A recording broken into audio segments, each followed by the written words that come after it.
Assalamualaikum warahmatullahi wabarakatuh. Izin memperkenalkan. Perkenalkan, nama saya Dinanda Devi Winaningsi dengan NIM 2022051170 dari Kampus Institut Ilmu Kesehatan Plamunia, jurusan S1 Keperawatan Profesi Nurse kelas D22. Di sini saya akan memaparkan tugas yang diberikan oleh dosen pengampu saya, yaitu Nurse Muhammad Abu Escape Encap, yang berjudul Sistem Reproduksi pada Wanita dan Sistem Reproduksi pada Pria dan Sistem Kardiovaskuler. Sistem reproduksi wanita dan pria memiliki fungsi. Yang pertama, wanita berfungsi untuk memproduksi sel telur sebagian tempat janin berkembang hingga proses persalinan tiba. Sedangkan pria memiliki fungsi untuk memproduksi, menyimpan dan menyalurkan sperma untuk membuai sel telur. Kedua fungsi tersebut saling melengkapi dalam proses reproduksi.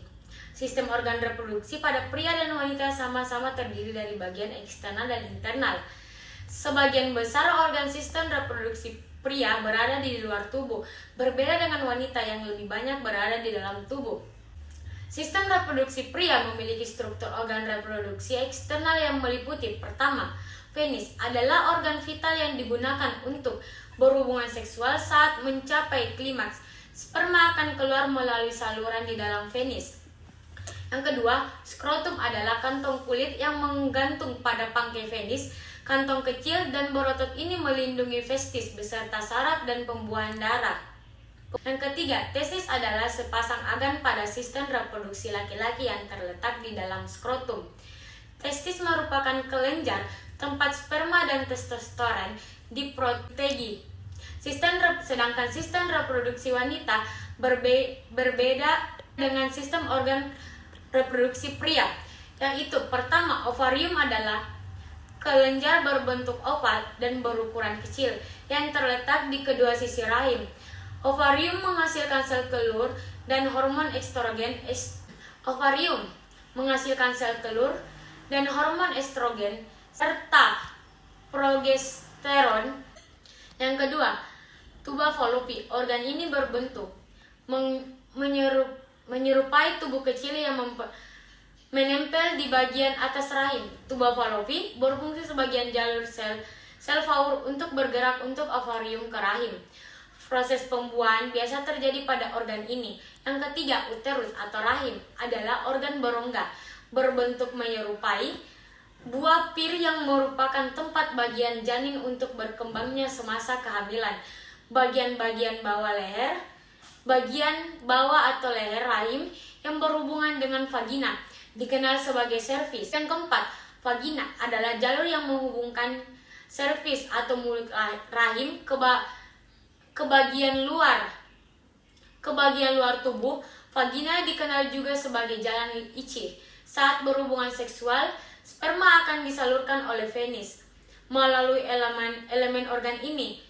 Organ reproduksi wanita turut dilengkapi dengan organ reproduksi eksternal, yaitu labia mayor, labio minor, kelenjar Bartholin, dan klitoris. Organ eksternal ini berfungsi untuk memicu berat seksual wanita, melindungi organ reproduksi internal wanita di berbagai penyebab infeksi, dan membentuk proses pembuahan sel telur oleh sel sperma. Sistem reproduksi wanita juga bekerja sama dengan 4 hormon reproduksi utama, yaitu FSH, LH, estrogen, dan progesteron. FSH dan LH membantu proses pembentukan sel telur di ovarium, sedangkan estrogen dan progesteron berperan penting untuk kehamilan.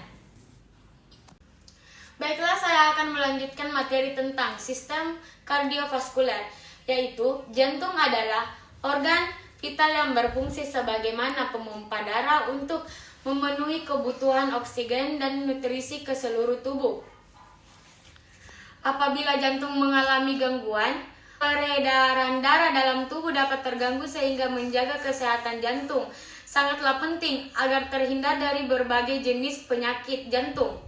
Yang pertama, itu aorta, berfungsi membawa darah yang mengandung zat oksigen dari bagian vertikal kiri sampai ke seluruh tubuh manusia. Yang kedua, arterial pulmonalis, yaitu berfungsi untuk membawa darah yang kaya akan karbon dioksida dari jantung menuju paru-paru. Yang ketiga, atrium kiri dan atrium kanan atau serambi kiri dan serambi kanan.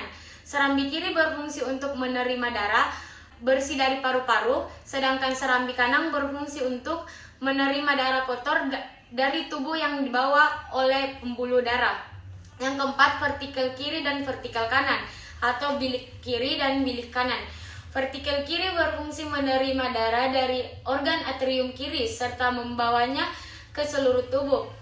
Sedangkan vertikal kanan berfungsi menerima darah yang berasal dari atrium kanan kemudian membawanya menuju ke paru-paru. Yang kelima, kotum aorta bertugas membuka jalan bagian darah yang kaya akan oksigen untuk dilewati dari bilik kiri ke aorta. Yang keenam, katum mitral berfungsi untuk mencegah agar darah yang sudah ada pada vertikal kiri kembali pada atrium kiri. Yang ketujuh, katum trispidalis berfungsi memisahkan atrium kanan dengan vertikal kanan guna membantu mengalirkan dari oksigen dari organ atrium kanan menuju vertikal kanan. Yang ke-8, katum pulmonal bertugas mengatur aliran darah dari bilik kanan ke artikel pulmonalis yang membawa darah ke paru-paru untuk mengambil oksigen. Yang ke-9, arteria koroneri berfungsi menyuplai makanan bagi sel-sel jantung. Yang ke-10, otot papiler berfungsi untuk mengelilingi sel dan jaringan tubuh untuk mengantar dan menyerap oksigen, nutrisi, dan sel lainnya. Yang ke-11, interior vena cava berfungsi, yaitu berfungsi membawa darah yang berasal dari tubuh bagian bawah menuju atrium bagian kanan jantung. Yang kedua, superior vena cava atau pembuluh darah balik kava atas berfungsi untuk membawa kembali aliran darah yang menggantung karbon dioksida yang asalnya dari seluruh tubuh bagian atas menuju ke jantung. Sekian dari saya, wabillahi taufiq wal hidayah. Wassalamualaikum warahmatullahi wabarakatuh.